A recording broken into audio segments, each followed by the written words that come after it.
right now we have the Tesla Model 3. It's making a bunch of noise, bro. Now we're at the Tesla service center. Let's show them some of the cars in the lot, bro. All the cars here, they're basically brand new. Hey guys, can't video, sorry. All right, so the lady told us we couldn't record. Like, just to get this problem solved, like I saw online where so many people have the same exact problem. And like, I don't know, I think it's caused by the rain. Make the noise, bro, make it.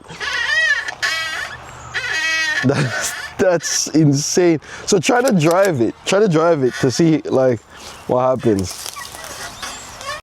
Yeah, that is super loud, bro. Insanely loud. All right, so like running this right now to try to get this problem solved where we could just have this car just completely fixed because of like renters and stuff like that. One of the main things that happen is when I would have like a renter and they would just complain about like a problem like this, and one of the main things they would want is just a discount or try to get some percentage off of the trip, bunch of stuff, or they just find it uncomfortable to like rent this car or to use it. And this is our Teslas, like these have basically no issues, like no maintenance problems and stuff like that. So it's kind of like, I wouldn't want somebody to rent this car and then have a problem with it. The main goal is to just make it work. But me and my guy Luca here, we're going to Tesla today. And I think we're going to the Rhode Island one, actually. So, I don't know. I'm just gonna join, log back in whenever we're actually there, so I can show you guys exactly what they're gonna do to get this noise out. I think one of the reasons or how to solve this problem, I think it's this thing under here. Like, I don't know if I can show it to you. This thing is just like a control arm where the rain, what would cause this problem is the rain would fall and then the oil would just be all dried out and it would just cause the metal to just rub, and then yeah, it would just make a bunch of noise. So just make the noise again. Make the noise again. Bro, that is annoying as hell, bro. But yeah. Well, yeah, dude, like that, I couldn't drive with that shit. Like, just driving with that, bro, is just annoying. But yeah, I'll let you guys know whenever we actually get back into Tesla, and I'll just basically show you the exact process of how we deal with this. It's very easy to actually book an appointment in Tesla, by the way. So if when I wanted to book this appointment, it was very easy. All I had to do was just go on the app, schedule the appointment, and just tell them when we're bringing the cars in. But yeah, man, let's do this shit. So this is for the Tesla car that we just had. It was making the noise, and now we're at the Tesla service center. These guys said they're gonna do it for us. They said they're gonna get the car out, they're gonna get the noise out.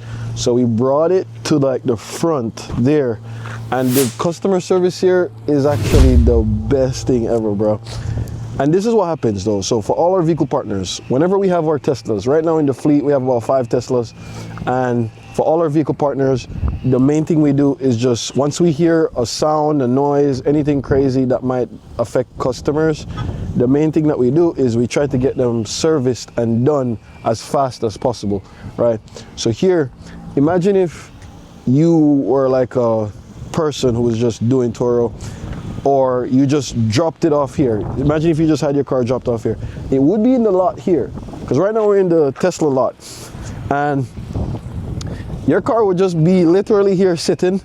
But because we've done this so many times, it's like we have accounts here at Tesla. We have the people here, they know us. People here, they have an idea of what we're doing. So they try to get us in and out pretty faster, right? Like, it's never a situation where we come in here and the cars are just sitting down in the lot. So let's show them some of the cars in the lot, bro. But in the lot right now, it's actually amazing because all the cars here, they're basically brand new. I see 2025 cars, 2023 cars, and it's not that bad. Not that bad. I see a lot of older models, but it's mostly the newer cars.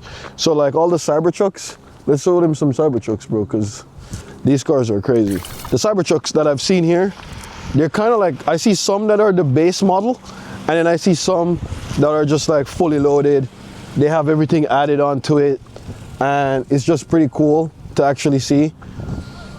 This Cybertruck is actually pretty cool, bro. I don't even know if we could even get inside. Like, they probably don't even give us the opportunity to get inside here. But it's pretty sick. Let's show the whole car. Bro, it's like, me, myself, is not bigger than this car, bro. Like, it's just wild. To just have these is just not bad. This year, we're gonna get our first Cybertruck in our fleet. So once we get the Cybertruck, I might have to do certain maintenance here. The wheels on this is crazy, by the way. Like, it's like a tank, insane tank. So the whole point is we just don't want to have cars sitting, right? We don't want to have cars sitting all the time. The main thing of doing OPC or just managing cars for Turo specifically, Teslas are basically my favorite because we can remote unlock the car for guests. We can basically just drop the cars off and tell the guests, hey, you can leave it wherever. We have the address. We don't have to put trackers in there or anything. It's just automatically tracked from the Tesla app. So I basically use the app a lot when it comes on to our rentals and when it comes on to just giving cars to customers and making the process very, very seamless. So the whole point when it comes on to our investors and managing our cars and stuff like that, we just don't want to have anything that stops our people from making money, all right? So anytime I get cars from people and they said to us, hey, manage the car, the whole point is to keep the car on the road being as profitable as possible. And it's like, I've just been doing it so long that I've built so many relationships when it comes on to like the dealerships, the Tesla people, just all different dealerships, because Tesla is not the only people that we deal with. We deal with like GMCs, we have the Ford people, we have a bunch of other people that just work with us because we're always bringing cars in and out to either get them serviced, maintained, and just in and out pretty fast so we can keep the car on the road itself. We should look more on some of these cars. The red ones are pretty cool. I've seen like a bunch of cars here, but I feel like the red ones are just the best ones, bro. The red ones and the black ones with the white interior. I personally like the white interiors, but I don't know. When it comes on to renting cars, bro, like, you don't want cars with white interior, dog, because you're gonna have kids that's just gonna scratch them. You're gonna have people are spilling stuff. So it's never a good idea to have cars with white interior, but I personally like the cars with white interior. But whenever I have like any vehicle partners send us cars, I always tell them that, hey, make sure you have a black interior or we're gonna have like cover seats on the cars. So like this one right here, this one has the white interior. This is a perfect example. This one, white interior, and it's just, this is like a monster. Like, I couldn't basically have this car and just not worry about if somebody's gonna mess it up or if somebody's gonna do some shit. But I don't know, but every visit like this is just avoiding problems. And this is the difference between like a passive income car and a liability car, because a liability car would just be here sitting down, not making money for our investors.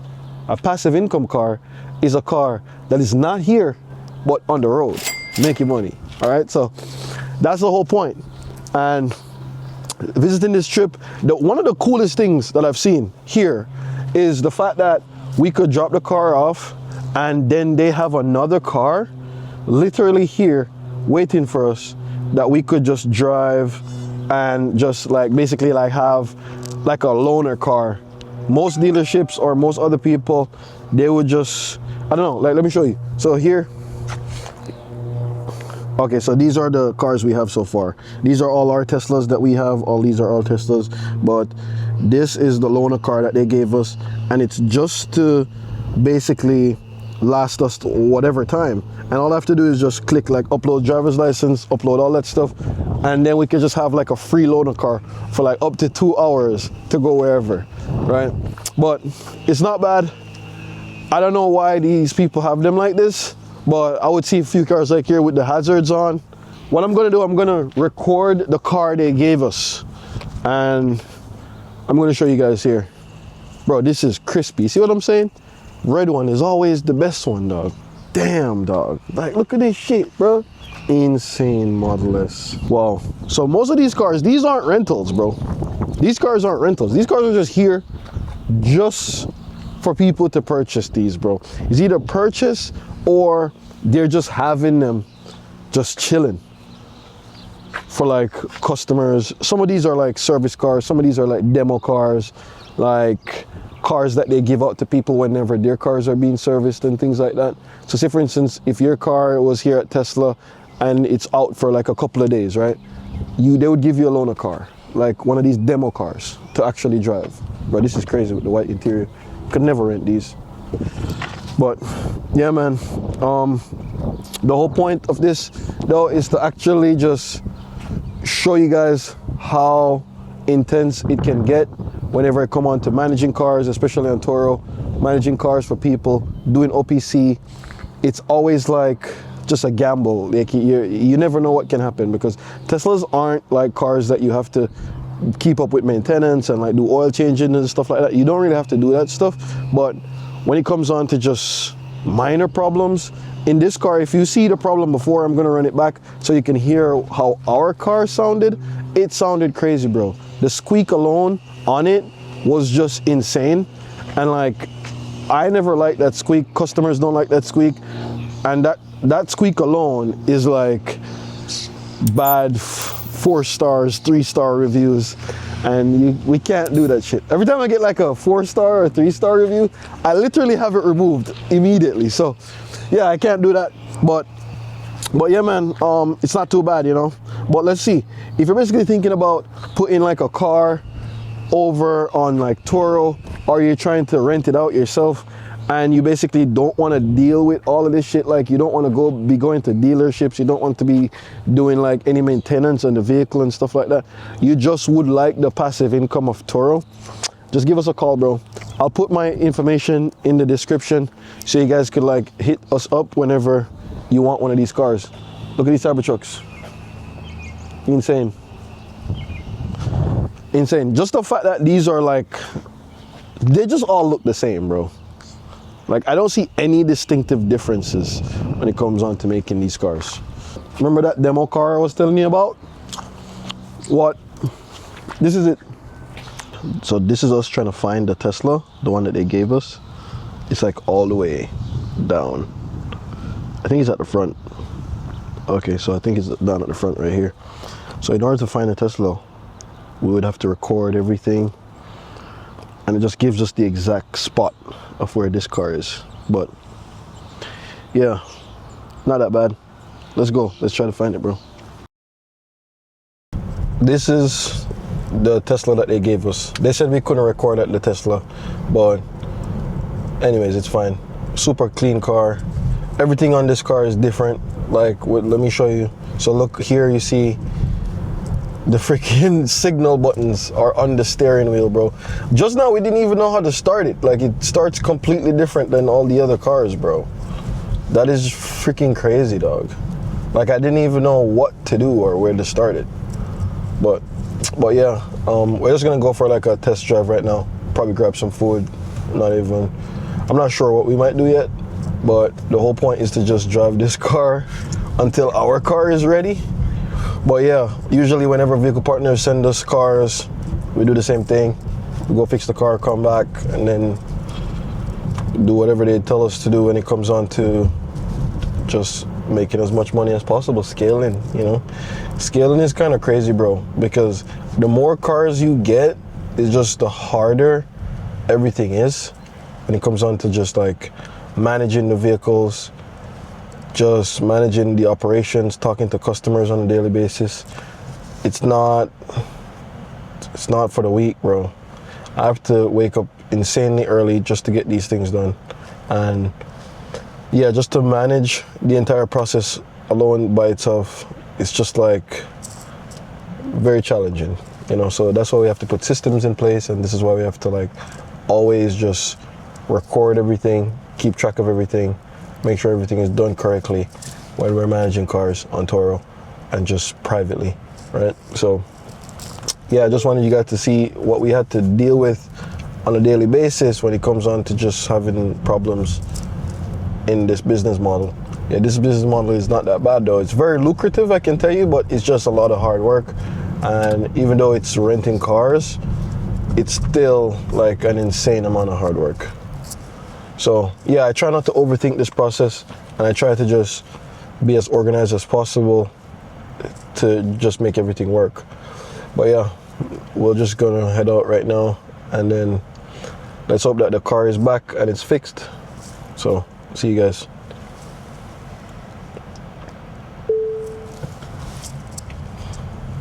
Bro, it's crazy. It tells when the light is green.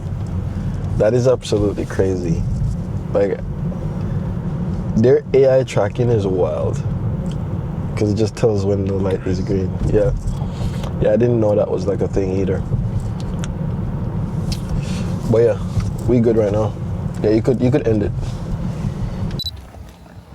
Yeah, we finally got the Tesla Model 3 fix. This is us right now on the lot, where at first, you remember, it was making a lot of noise, and now it's just fixed. So turn the steering.